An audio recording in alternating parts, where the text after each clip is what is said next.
অর্ণব শহরের এক নামী অফিসে কাজ করে। সারাদিন মিটিং, প্রেজেন্টেশন আর টার্গেটের চাপ। জীবনে সাফল্য এসেছে, কিন্তু কোথাও যেন কিছু হারিয়ে গেছে। হ্যাঁ, মায়ের মুখটা, মায়ের কণ্ঠস্বরটা এখন শুধুই স্মৃতিতে।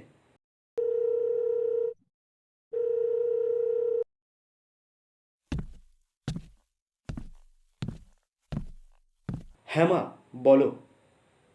আমি একটু মিটিংয়ে আছি, পরে কথা বলবো। ঠিক আছে? হ্যাঁ, ওষুধগুলো খেয়ে নিও। আচ্ছা, রাখছি। ফোনটা কেটে যায়। অন্য প্রান্তে শুধুই নীরবতা। মা কিছু বলতে চেয়েও আর বললেন না।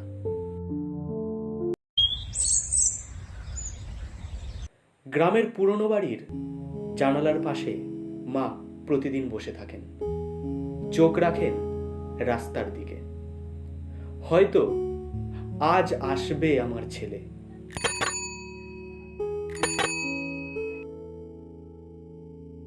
ডাক পিয়ন আসে, চিঠির খাম হাতে। এই চিঠিটা কি আমার অর্ণবের? না কাকিমা, এখন তো আর কেউ চিঠি লেখে না, সবাই ফোন করে।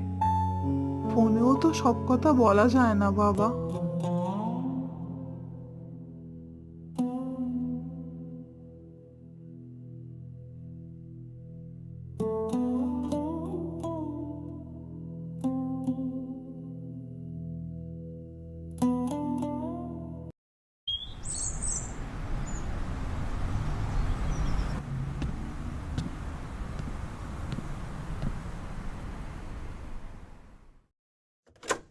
অর্ণব, তোমার গ্রামের থেকে ফোন এসেছে।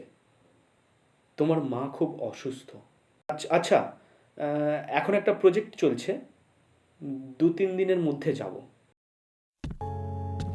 কিন্তু সেই 2-3 দিন আর কখনো আসে না।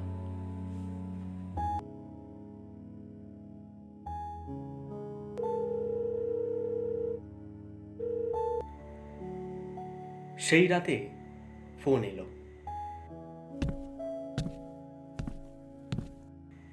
আপনার মা আর নেই। অর্ণব যেন নিঃশব্দে ভেঙে পড়ল।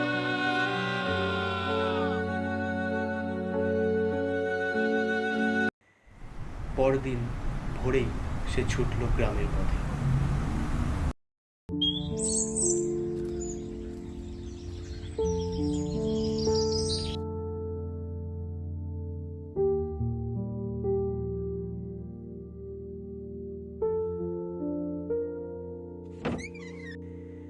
পুরনো ঘরে ঢুকেই সে দেখল মায়ের প্রিয় জানালার পাশে সেই খাটটা, আর খাটের উপরে রাখা একটি খাম, তাতে লেখা অর্ণবের জন্য। চিঠিখানা খুলেই সে পড়তে শুরু করলো। বাবা, তুমি খুব ভালো করেছো। মা গর্বিত। কিন্তু মাঝে মাঝে ভাবি, তুমি কি একটু ক্লান্ত হও না? মনে আছে ছোটবেলায় তুমি বলেছিলে, মা আমি বড় হয়ে তোমাকে বড় বাড়ি দেব। আজ তোমার বড় বাড়ি হয়েছে, কিন্তু তাতে মায়ের জায়গা নেই। আমি তোমার কোনো দোষ দেখি না, শুধু মন চায় তোমার কণ্ঠটা একবার শুনি, তোমার হাতের স্পর্শটা একবার পাই। বাবা, মনে রেখো, সাফল্য অনেক কিছু এনে দেয়, কিন্তু মায়ের ভালোবাসা একবার চলে গেলে আর ফিরে আসে না। ভালো থেকো আমার খোকা। ইতি, তোমার মা।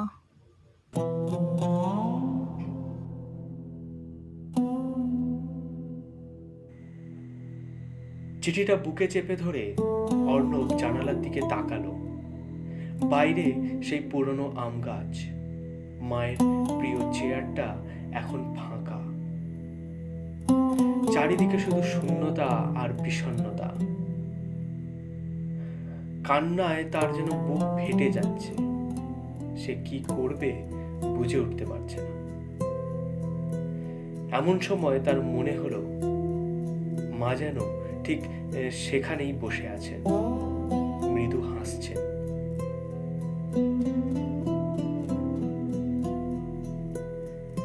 জীবনের সাফল্য কাগজে মাপা যায় না, মাপা যায় ভালোবাসায়। সময় থাকতে প্রিয়জনকে ভালোবাসো, কারণ মায়ের ভালোবাসা একবার চলে গেলে আর ফিরে আসে না। জীবনের সাফল্য তখনই পূর্ণ হয় যখন তুমি তোমার প্রিয়জনদের ভালোবাসা ও সময় দিতে জানবে।